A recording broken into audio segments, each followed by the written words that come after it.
Başqasının qızına, xalqın qadınına, mətbəxi və ev şəraitini rəva görən Kamal müəllimin həyat yoldaşı bilirsiniz kimdir?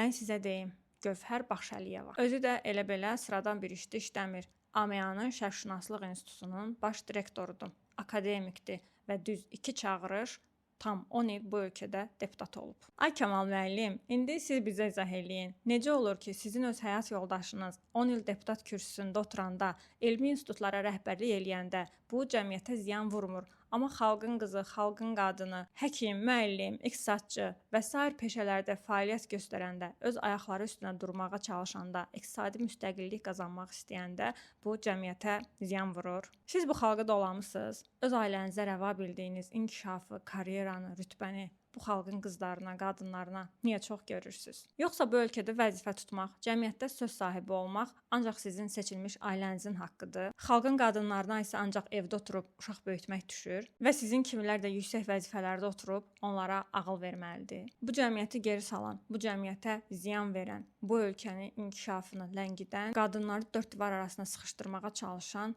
məhz bu ikiyüzlü zehniyyətdir. Xalqı dolayıb özünə fərqli, kütləyə fərqli standartlar tətbiq edənlərə qarşı ən gözəl cavabı elə bu ölkənin savadlı, işgüzar və heç kimə boyun əyməyən qadınları öz uğurları ilə verəcək.